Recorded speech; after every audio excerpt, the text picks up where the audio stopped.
Hello friends, welcome to my channel teaching by Ansari.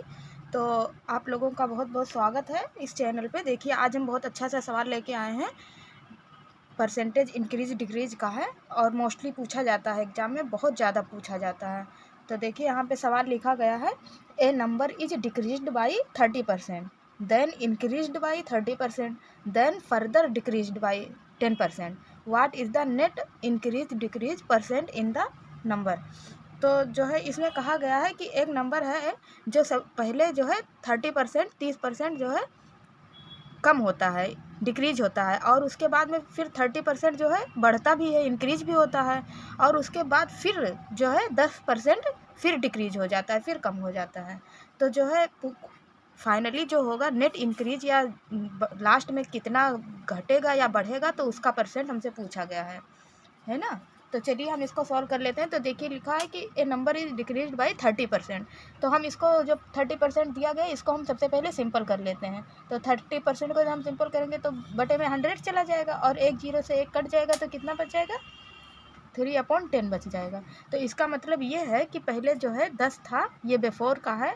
हम इसको ऐसे बढ़िया से लिख दें, ये बिफोर मतलब पहले 10% था, और जो है अब 3% कम हो गया है ना। अब 3%, क्योंकि डिक्रीज बता रहा है, तो यहाँ पे 30% डिक्रीज हुआ, इसके मतलब 3% कम हो गया, तो अब 7 बचा होगा, है ना। अगर 10 रहा होगा तो उसमें से जब 3% कम हो गया तो 7 बचा होगा। तो यही कहने का मतलब इसका यही है। इसको हमने सिंपल करके आपको दिखा दिया है। तो देखिए, यहाँ पे लिखा है कि अब सबसे जो इजी तरीका है, जो सबसे इजीएस्ट वे है, उस तरह से हम आपको इसको नोट करवाएंगे। तो देखिए, ए नंबर इज डिक्रीज बाई 30%। तो जब हम उसको सिंपल किए और माने कि हाँ 10 रहा होगा और 3 कम हो गया, तो 3 कम हो गया तो 7 बच गया।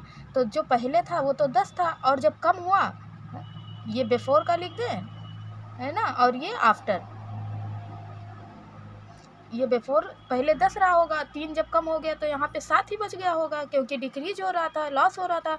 देन इंक्रीज बाई 30%, लेकिन फिर जो है 30% फिर तो इंक्रीज हो गया, तो पहले तो फिर भी 10 ही रहा होगा, है ना। अगर हम इसको इस तरह से करें तो यहाँ पे मतलब यहाँ तो 7 ही बचा, लेकिन यहाँ पे तो 13 हो गया, क्योंकि 3% बढ़ गया। तो यहाँ पे पहले तो 10 ही रहा होगा, लेकिन बाद में जो है सेकेंड टाइम जो है 30% इंक्रीज हो रहा है, इसीलिए जब इंक्रीज हुआ तो यहाँ पे 13% हो गया, है ना। और फिर उसके बाद में क्या बोला है कि देन फर्दर डिक्रीज्ड बाई 10%। बाद में फिर जो है 10% फिर कम हो गया, फिर लॉस हो गया 10% का।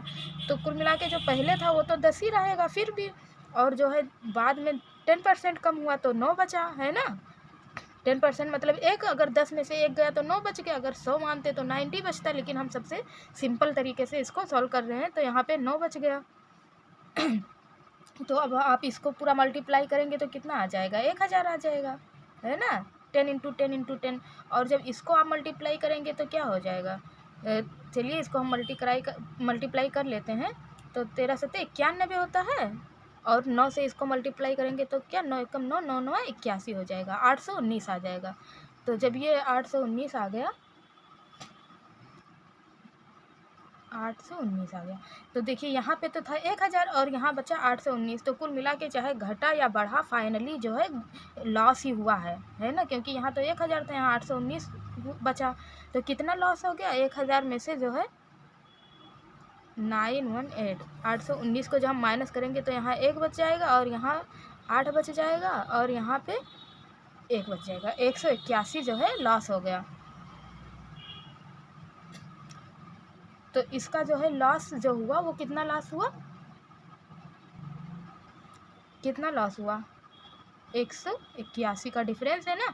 क्योंकि देखिए, पहले यहाँ पे तो 30% घट गया तो 7 बच गया, फिर 30% बढ़ गया तो यहाँ पे 13 हो गया, लेकिन फिर 10% घट गया तो लॉस ही हुआ। भले बढ़ा, बीच में एक बार बढ़ा भी है, लेकिन ये हुआ है तो नेट जो है इंक्रीज डिक्रीज पूछा हमसे परसेंट, तो वो तो लॉस में ही गया, क्योंकि यहाँ पे 819 बच रहा है, यहाँ पे 1000 है। तो कितने का लॉस हुआ? 181 का हुआ। अब जो लॉस या प्रॉफिट होता है वो हमेशा किस पे लगता है? वो हमेशा कॉस्ट प्राइस पे लगता है ना, जो है क्रय मूल्य पे लगता है। तो ये क्या है? 1000 यही तो है जो पहले था, तो हम इस पे लगा देंगे।